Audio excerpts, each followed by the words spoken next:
Imagine you have all your life saving in dollars and in just few months they lose 90% of their value without anything you could do. And all of that due to a crisis that just seemed transitory like any other crisis. Well, that's my story and the story of many Lebanese, and it will probably happen soon in other countries, just as we are seeing right now in Turkey. Let me tell you how it happened and what you should do to protect yourself. My name is Rana, I'm a researcher in Europe, and you are watching the Crypto Post.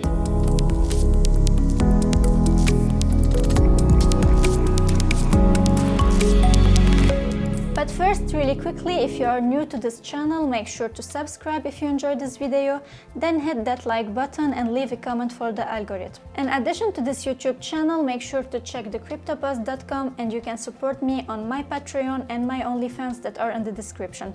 I am sharing exclusive content there, like ways to earn up to 50% interest per year on your dollars in crypto. One of the first lessons that you learn when you try to protect yourself is to have different currencies instead of only one. Having multiple currencies will serve as a hedge, usually a hedge against the devaluation of the local currency.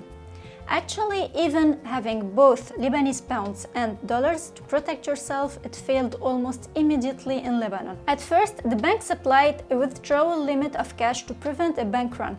It started initially at around $1,000 a week, then some several $100s every 2 weeks. And in fact, quite quickly the dollars became totally frozen. This is not for nothing that Lebanese feel like they were robbed by the banks. You could frequently see in the large demonstration that everyone saw on the televisions that the Lebanese people were stolen. Still, demonstrations remained mostly peaceful when the people got 90% of their net worth stolen.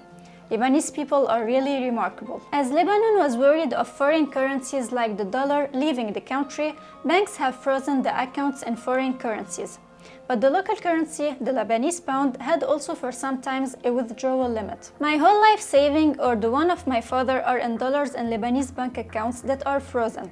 So almost since the beginning of the crisis, we are not able to retrieve our dollars, unless if we accept to retrieve them as the Lebanese pound, but at a fixed bank rate much lower than the real exchange rate. And here it's a clever trick from the banksters. The bank rate is much lower than the real exchange rate because the local currency has devaluated by more than 90% since the beginning of the crisis. But banks are behaving like the Lebanese pound was not devaluated. I know this is complicated, so here is the same idea but with real numbers. It will be much easier to understand. Currently, if you try to change in real life $1, you get 27,000 Lebanese pound. But the bank rate is fixed at $1 equal 3,900 Lebanese pound. That's more or less the current situation. Now my $20,000 life saving that are in the bank will be given to me as 78 million Lebanese pound by the banks using the bank rate. But as the currency continues to devaluate, I will of course exchange these Lebanese pounds to real dollars. But given that I'm not a bank, I will have to do this conversion of Lebanese pounds to the dollar at the real exchange rate. So the 78 million Lebanese pound given to me by the banks are now worth in reality 78 million Lebanese pound divided by 27,000 Lebanese pound, which is around $3,000.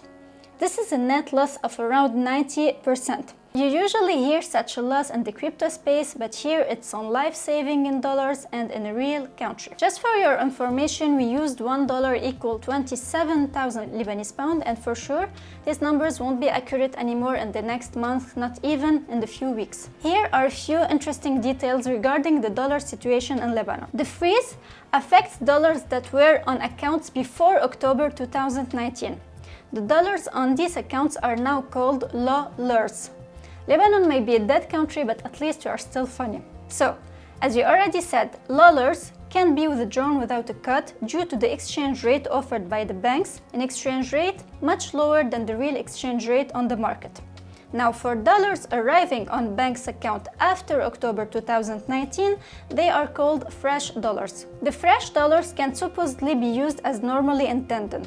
I just said supposedly. People receiving their salaries in US dollars are able to withdraw with a credit card all their US dollar salary every month as soon as they receive it. However, I know some people who receive their salaries in US dollars, but they did not have a credit card before the crisis, and their bank don't let them now withdraw their fresh dollars. Why? No idea. You could be wondering if these Lollars are really frozen. Well, yes.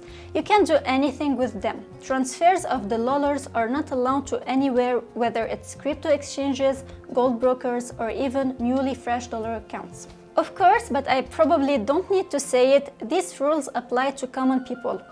I and we don't have any proof, but for sure, with the right connection in this country, everything is possible, and your Lollars may not be suffering the same fate as common people Lollars. Now, for people that followed closely the Lebanese situation, or for my fellow Lebanese people, you must have realized that my numbers are not really up to date anymore. As you all know, the bank rate is $1 for 3,900 Lebanese pound.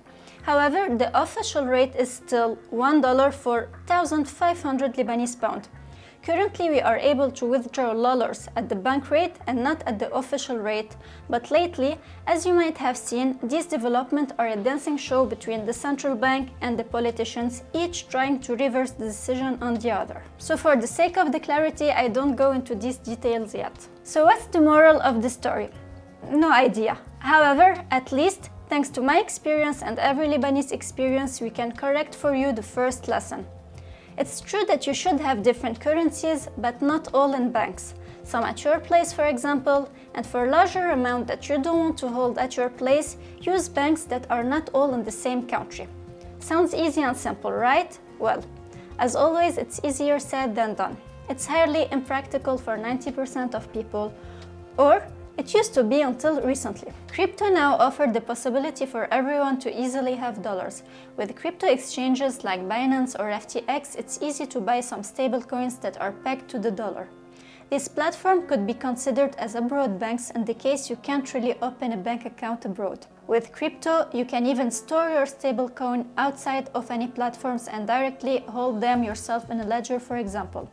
With this solution, you won't ever suffer from a frozen account to prevent a bank run. Well, this is the point of this channel. I will share with you other lessons from Lebanon and how to survive inflation, hyperinflation, how some people thrive from it, how to protect your money, how actually to earn some money thanks to hyperinflation. You can already find more content on thecryptopost.com. We will cover on our website and on this channel all the tools to protect your money from hyperinflation, such as crypto, be it Bitcoin, stablecoins, or NFTs, gold, stocks, or even real items and businesses. By the way, what do you think about the Lebanese situation? Could it happen in your country? And what are your plans? Don't hesitate to let us know by leaving a comment in the dedicated space just below this video. We actually want to help the maximum number of people because no one should suffer from what I and the Lebanese people are suffering currently. So please share, subscribe, and like this video to spread the knowledge and to protect ourselves from the banksters. You can support us on Patreon and OnlyFans, where we post some exclusive contents. Currently, we are sharing there the best and safest way to earn up to 50% interest per year on your stablecoin. So make sure to check that out. We stay in touch on Twitter and Instagram.